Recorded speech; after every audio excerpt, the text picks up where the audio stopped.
नमस्कार दोस्तों, welcome back. आप देख रहे हैं कॉफी विद सुमित जैन।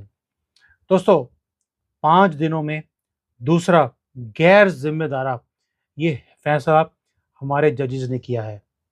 और जिस दिन ये जजों के बच्चे जो है ना, ये पंधेर और कोहली के शिकार होंगे, तब आप पता लगेगा कि क्या जो किसी को फांसी की सजा मिली हुई है, क्या उसे माफी मिल जाती। मैं आज सबसे पहले शुरू करने से पहले आपसे क्वेश्चन पूछना चाहता हूँ। क्या आपको ये जुडिशल जो सिस्टम है हमारा, हाई कोर्ट हो, लोअर कोर्ट हो, ट्रायल कोर्ट हो, सुप्रीम कोर्ट हो, कोई भी हो, क्या आपको इनके ऊपर को थोड़ा सा भी ट्रस्ट है कि अगर हम इनके पास जाएंगे हमें न्याय मिलेगा? यस और नो में इसका जवाब जरूर देना, ताकि ये जो मियाँ लॉर्ड, माई लॉर्ड तो है ही नहीं अब, ये मियाँ लॉर्ड बन गए। ये सिर्फ मियाँओं के ये जो है जुडिशल जजेस हैं, उन्हीं की फेवर की जजेस आती हैं, जजमेंट्स आती हैं। अब आप देखिए, 2 केसेस जिसकी मैं बात कर रहा हूँ, मैं दोनों के बारे में डिटेल में बताऊँगा आपको, क्या हुआ था, क्या हिस्ट्री है और इनके साथ 2 जो ये जो भी अपराधी थे, उनके साथ इन्होंने क्या किया। शुरू करते हैं पहले वाले से।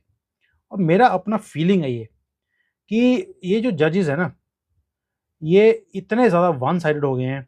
क्यों? क्योंकि इनके अपने जो परिवार वाले हैं, ये शिकार नहीं बने हैं अभी तक। और जब तक इनको शिकार कोई ना कोई आके नहीं बनाएगा, ये भी बंदे के पुत्र नहीं बनने वाले। और जो जनता है उसको भी न्याय नहीं मिलेगा तब तक, जब तक कि ये खुद, ये जो कहते हैं पेन, ये इनके जो हीट है और पेन जो लोग महसूस करते हैं, जब तक इनके घर तक नहीं पहुंचती। अब 5 दिन पहले क्या हुआ, दिल्ली हाई कोर्ट ने 12 अक्टूबर 2023 को बाटला हाउस के अपराधी, उसका नाम कोई ना कोई मुसलमान ही होगा, आप भी समझते हैं, हिंदू नाम तो हो नहीं सकता, कि आरिज खान की फांसी की जो सजा थी वो रफा दफा कर दी और उसे लाइफ इम्प्रिजनमेंट के अंदर बदल दिया गया। कोई दलील नहीं, कोई सबूत नहीं, कोई कुछ नहीं, और फैसला रिवर्स। लेकिन दूसरी तरफ जो इलाहाबाद हाई कोर्ट है, उसके जस्टिस हैं अश्विनी कुमार मिश्रा और जस्टिस SHA रिजवी। उनकी जो बेंच थी, उन्होंने 2010 से लेकर 2023 तक एक सुनवाई चली थी, जिसके बाद 19 बच्चों का जो हत्यारे थे, मनिंदर सिंह पंदेर और दूसरा था सुरेंद्र कोहली, दोनों को फांसी की सजा अब माफ कर दी गई। उन्हें बरी भी कर दिया था। क्यों जी? हाई कोर्ट ने जजों ने, हाई कोर्ट के जज थे, उन्होंने सीबीआई पे ऊपर, कि सीबीआई जो इसके ऊपर छानबीन कर रही थी, सीबीआई के ऊपर ही उन्होंने आरोप आरोप मढ़ दिया कि वो सजा दिलाने में असफल रहे। क्यों?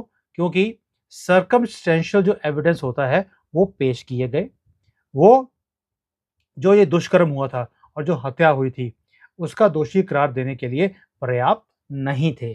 बल्कि प्रोसिक्यूशन जो है वो केवल कोहली के जो जुर्म है उसने कबूला था कि हाँ जी, मैंने ही, कोहली ने बोला भी, मैंने ही ये सारी हत्याएं करी हैं। तो उन्होंने बोला यार ये ना एविडेंस कंप्लीट नहीं है, उसके बोलने से क्या होता है। ये जजों का हाल है। अब हाई कोर्ट ने कहा बच्चों और युवतियों के साथ जो हरकतें हुई और जो उनकी हत्या कराई गई वो इनह्यूमन थी। मैं मानता हूं, ये जजेस ने बोला है। लेकिन सिर्फ इसलिए कि वो इनह्यूमन थी, इसलिए जो एक्यूज हैं लोग, इन्हें हम सजा दे दें, ये भी जायज़ नहीं है। क्योंकि इनको भी हक है कि एक न्यूट्रल और फेयर ट्रायल इनके साथ होना चाहिए, और हम इनके जो ह्यूमन राइट्स हैं उनका हम उल्लंघन नहीं कर सकते। ठीक है जी, बिल्कुल कहा जनाब, आपने बहुत अच्छी बात करी कि जो जो ये अक्यूज्ड हैं उनके तो ह्यूमन राइट्स के जो वो हैं वो होने चाहिए, होते भी हैं। लेकिन जिनकी इन्होंने हत्या की थी, जिनके बलात्कार किए थे, उनका कोई ह्यूमन राइट्स वायलेशन नहीं था? क्या उनके कोई ह्यूमन राइट्स नहीं थे?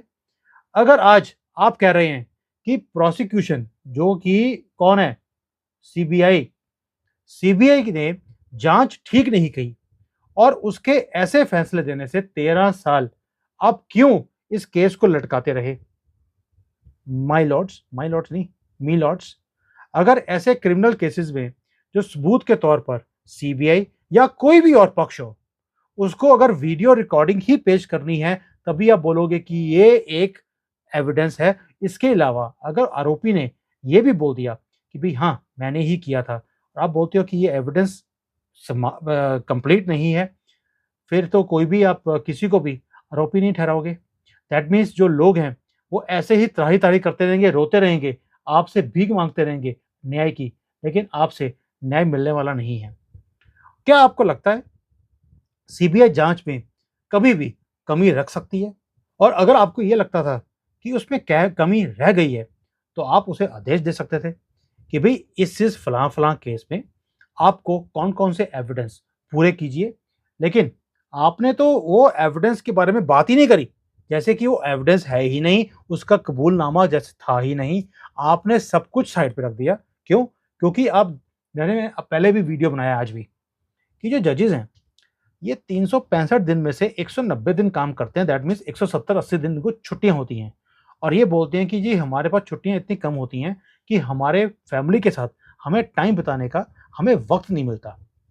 कौन-सी ऐसी नौकरी है जिसके अंदर आपको 170-80 दिन की छुट्टियाँ मिलें और उसके बाद भी आपको फैमिली के साथ टाइम लगाने को टाइम नहीं मिलता? इसका मतलब है कि आप किसी और के साथ बिस्तर गर्म कर रहे होते हैं छुट्टियों में, फैमिली के साथ टाइम लगाते ही नहीं हैं, और ये वही लोग हैं जिनसे आप रिश्वतें लेते हो, सारे जजेस वाले, और उन्हीं की फ़ेवर में जो अपराधी हैं, उनके खर्चों पे आप घूमने जाते हो, किसी और के साथ बिस्तर गर्म कर रहे होते हो और ऐसी जजमेंट देते हो। ये तो आपकी शक्ल पे लिखा हुआ है। यहाँ पर आपने क्या किया?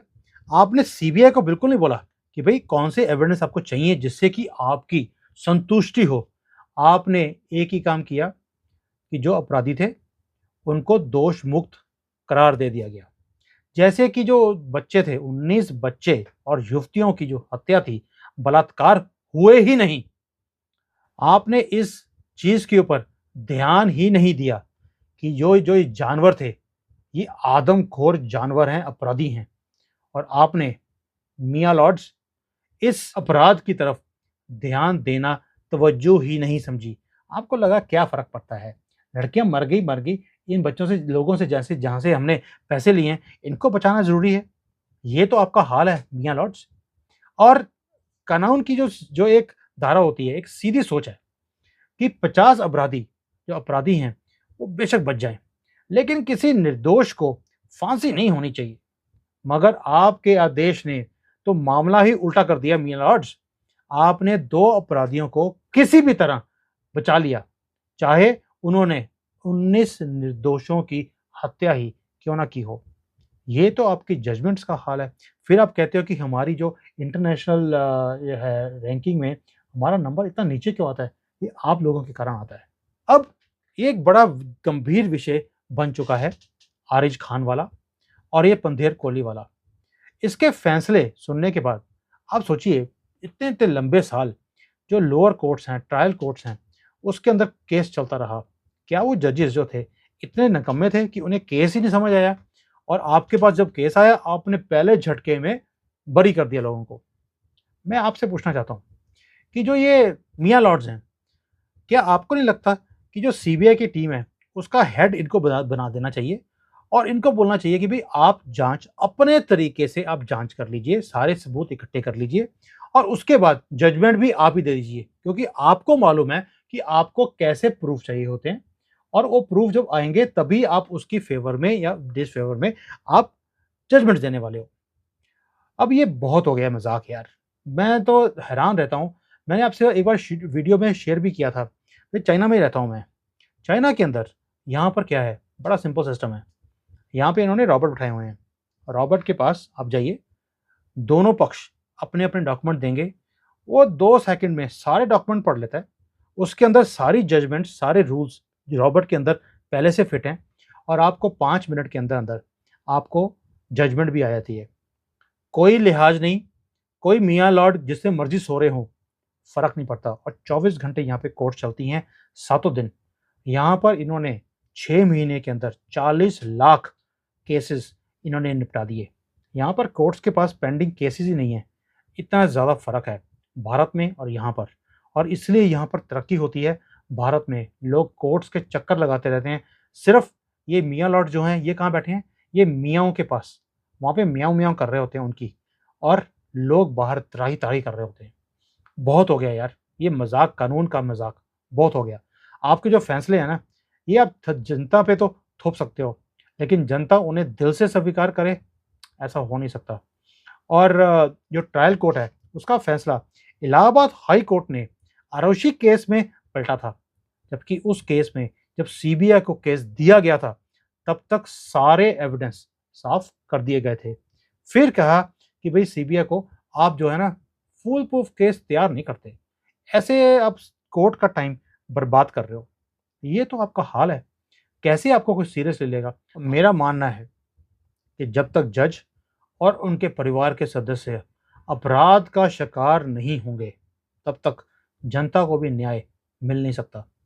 दोनों जज ये बताने का कृपा करोगे?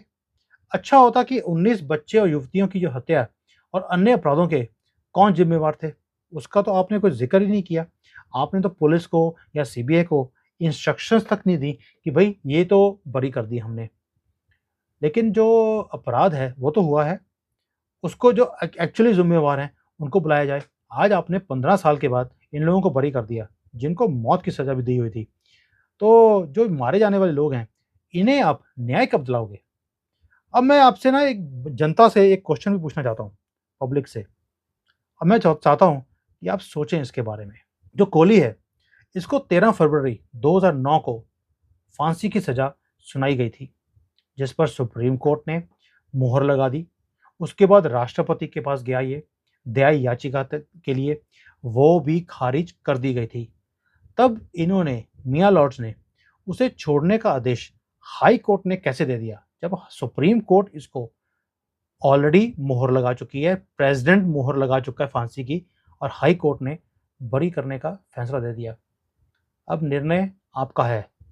ये मियाँ लॉर्ड्स को तो मैंने धो दिया, अब आप कब धोगे ये आपके ऊपर है। जय हिंद, वंदे मातरम।